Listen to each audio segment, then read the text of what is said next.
दाल मखनी। ये कहानी शुरू होती है मनोरमा के घर से। मनोरमा जी का परिवार एक छोटा सा परिवार था, जिसमें पति, एक बेटा और एक बेटी थे। 4 लोगों के इस छोटे से परिवार में प्यार बहुत था। मनोरमा अपने मायके पक्ष और अपने ससुराल पक्ष के दूर दूर के भी रिश्तेदारों से संबंध बनाकर रखती थी। एक दोपहर खाने के टेबल पर पूरा परिवार साथ में लंच ले रहा था कि तभी मनोरमा जी का फोन बजता है। खाने के वक्त तो फोन को छोड़ दीजिए। कौन है अब इस वक्त? एक का फोन रखती है तो दूसरे का फोन आ जाता है। हाँ, ना करो बात। आप और आपका बेटा तो काम पर चले जाते हैं, आपकी बेटी कॉलेज। पीछे से मेरा मन कैसा लगता है इन्हीं रिश्तेदारों से बात करके ना। जब मुझे किसी चीज की जरूरत पड़ती है तो आप लोगों से पहले मेरे पास के रिश्तेदार यहाँ पहुँच जाते हैं। फोन काट किया मम्मी। हाँ, यही तो तेरे पापा चाहते थे, खून जला देते हैं इंसान का। कभी पूछा नहीं कि मनोरमा क्या मन है तुम्हारा? सुबह से उठकर इतना खाना बनाती हूँ सभी के लिए, पर इनको तो मेरे बात करने से भी प्रॉब्लम है। तभी मनोरमा का फोन फिर से बजता है और इस बार मनोरमा फोन उठा लेती है। हेलो मामी जी, कैसी हैं आप? रोहन की शादी के लिए कुछ सोच रही है कि नहीं तू? मेरी नजर में एक लड़की है, बहुत अच्छी है। बात चलाऊं क्या उसके घर वालों से? मुझे पूरा विश्वास है ये लड़की तेरे मामा जी को दाल मखनी बनाकर खिला ही देगी और उनकी बरसों की नाराजगी दूर हो जाएगी। क्या मामा जी अब भी दाल मखनी पर अटके हुए हैं? मुझे लगा वो सब भूल चुके हैं। मैं तो आज उन्हें फोन करने वाली थी। रिटायर करना ले वो, एक बार उनको कुछ पसंद आ जाता है तो आ जाता है। एक बार वो पंजाब में थे, तब किसी बावर्ची ने उन्हें ऐसी दाल मखनी खिलाई कि उसके बाद उन्हें वही दाल मखनी खानी थी। हमारा अपना तो कोई बच्चा है नहीं। गणेश से बहुत उम्मीद थी तेरे मामा जी को कि उसकी पत्नी को उनके लिए वैसी ही दाल मखनी बनाएगी, पर तू वैसी दाल मखनी बना नहीं पाई। अब तो बस रोहन की होने वाली बीवी से उम्मीद है। ये सुनते ही मनोरमा घबरा जाती है। क्या वो मम्मी क्या बोल रही थी दादी जी? अरे तेरी शादी को कह रही थी। उन्हें अभी उम्मीद है कि मामा जी को कोई ना कोई दाल मखनी खिलाई देगा।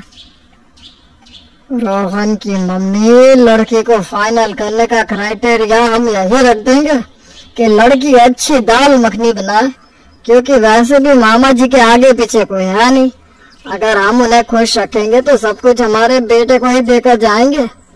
उनकी नाराजगी खत्म करने का यही एक जरिया बचा है हमारे पास। लड़की ढूंढने की कोई जरूरत नहीं है मम्मी पापा, लड़की ढूंढ रखी है मैंने। हम 5 साल से एक दूसरे को जानते हैं। रमा नाम है उसका। मैं शादी करूंगा तो रमा से ही करूंगा। सोच लो भैया, रमा या 25 करोड़ की प्रॉपर्टी। अगर इन दोनों को कंपेयर करना है तो फिर मैं कवारा ही रह लेता हूँ, ठीक है ना मम्मी? अरे ऐसी बात मत कर बेटा, हाथ आया इतना बड़ा मौका चला ना जाए। जिंदगी में कभी कुछ नहीं मांगा मैंने। आप लोगों से एक ही तो इच्छा जाहिर की, वो भी पूरी नहीं होने देंगे आप लोग। अच्छा ठीक है, तो रमा को लेकर आजा, हम उसे ना पहले खाना बनाना सिखा देंगे। दोनों परिवार आपस में मिल लेते हैं, जहाँ मनोरमा कहती है, खाना बना लेती हो रमा तुम? ऐसी कोई डिश नहीं जो मेरी बेटी ना बना सके। रोहन तो खाता ही रहता है। रमा की हाथ का खाना चाइनीज हो, इटालियन हो, बंगाली, पंजाबी, हर तरह का फूड बनाना जानती है मेरी बेटी। फिर तो डन करते हैं मम्मी, क्यों? और बिना देरी किए मनोरमा रमा को अपनी बहू बनाकर ले आती है। अपने लहंगे को जरा ऊपर कर रमा अपना दाहिना पैर अपने ससुराल में रखने ही वाली होती है कि मनोरमा बोल पड़ती है, 2 दिन बाद तेरी मुंह दिखाई करने तेरे मामा ससुर आएंगे बेटा। अब तू ही हमारी आखिरी उम्मीद है, तू ही उनसे हमारे रिश्ते को फिर से गहरा कर सकती है। 25 करोड़ की प्रॉपर्टी की बात बोलो ना मम्मी, ये रिश्ते का क्यों बोल रही हो? तब ना भाभी को दाल मखनी बनाने के लिए मोटिवेशन मिलेगा। आप फिक्र मत कीजिए मम्मी जी, आपने अभी तक रमा को जाना नहीं है। अपनी पहली रसोई की तैयारी करने रमा किचन में जाती है। आपको खाने में क्या पसंद है पापा जी? क्या बना लूं पहली रसोई में? दाल मखनी बना ले बेटा, इससे तेरी प्रैक्टिस भी हो जाएगी। हाँ रमा, दाल मखनी बना लो। आखिरकार 25 करोड़ की प्रॉपर्टी की बात है, और तुम अगर मामा जी को खुश कर दोगी तो कम से कम 10 करोड़ का हिस्सा तो तुम्हें मिल ही जाएगा। मैं जाता हूँ और सारी सामग्री लेकर आता हूँ। पूरा घर मिलकर रमा को दाल मखनी बनाने में मदद करने में जुट जाता है। कुछ देर बाद रमा दाल मखनी तैयार करके सभी के सामने परोसती है। ओह, ये तो तूने रेस्टोरेंट जैसी दाल मखनी बना दी बेटा। ऐसी दाल मखनी तो मैंने न जाने कितनी बार मामा जी को बनाकर परोसी है, पर वो इस तरह की दाल मखनी को अपने होठों से भी नहीं लगाते। ये पंजाबी स्टाइल दाल मखनी है मम्मी जी, और दाल मखनी तो ऐसी ही बनती है। और अगर मामा जी को दाल मखनी ये वाली पसंद नहीं आएगी तो फिर मुझे कैसे पता होगा कि कौन सी दाल मखनी खाकर बैठे हुए हैं? बहू की बात में दम तो है रोहन की मम्मी। मैं तो कहता हूँ तुमसे कि मामा जी 2 दिन बाद आने वाले हैं, हम आज रात तक मामी जी को बुला लेते हैं। मामी जी को इतने दिनों में अंदाजा तो लग ही गया होगा कि मामा जी कौन सी दाल मखनी पसंद करेंगे। मैं और रोहन जाकर मामी जी को ले आते हैं, तब तक बहू तो 2-4 स्टाइल की दाल मखनी बना कर रख ले। रात को सारे स्टाइल की दाल मखनी मामी जी को टेस्ट करवा देंगे। और ऐसा ही होता है। दुनिया में जितनी तरह से दाल मखनी बनाई जा सकती थी, रमा वो सारा स्टाइल फॉलो कर लेती है। कभी लाल चने डालकर, कभी काले चने डालकर, कभी उड़द दाल डालकर, तो कभी चने डालकर, और ऐसी 10 तरह की वैरायटी वाली दाल मखनी बनाकर रमा रात को टेबल पर परोसती है और थक हार कर मैथिली के सामने वाले चेयर पर हाथ पैर पसार कर बैठ जाती है, जिसे देखकर मैथिली कहती है, मेहनत तो बहुत की है बहू तूने, इतने तरह की दाल मखनी भी बनाई। मुझे तो लगता है इसमें से एक ना एक तो पास हो ही जाएगा। और पास नहीं भी हुई ना मामी जी, तो इससे और ज्यादा मैं कुछ नहीं कर पाऊंगी। एक एक कर मैथिली सारी कटोरियों में से दाल मखनी चखती है। सारी की सारी वैरायटी की दाल मखनी खाने के बाद, इतने सालों में न जाने कितने कुक को रखे हैं मैंने अपने घर पर उनमें से किसी के भी हाथों की दाल मखनी तेरे मामा जी को पसंद नहीं आई बेटा। ये सारी वैरायटी की दाल मखनी मैंने पहले भी चख रखी है, इनमें से उनकी वो डिफरेंट वाली दाल मखनी तो कोई भी नहीं लगती मुझे। कोई बात नहीं, एक दिन का वक्त है हमारे पास, उसमें 20-25 और वैरायटी के दाल मखनी तो बना ही लेगी रमा। क्यों रमा, बना लेगी ना? ये सुनते ही रमा बेहोश हो जाती है। दाल मखनी के चक्कर में रमा का तो दाल निकल चुका था और चने पीस चुके थे। अब फिर से दाल की वैरायटी बनाने की बात सुनते ही इसका बेहोश होना तो लाजमी था।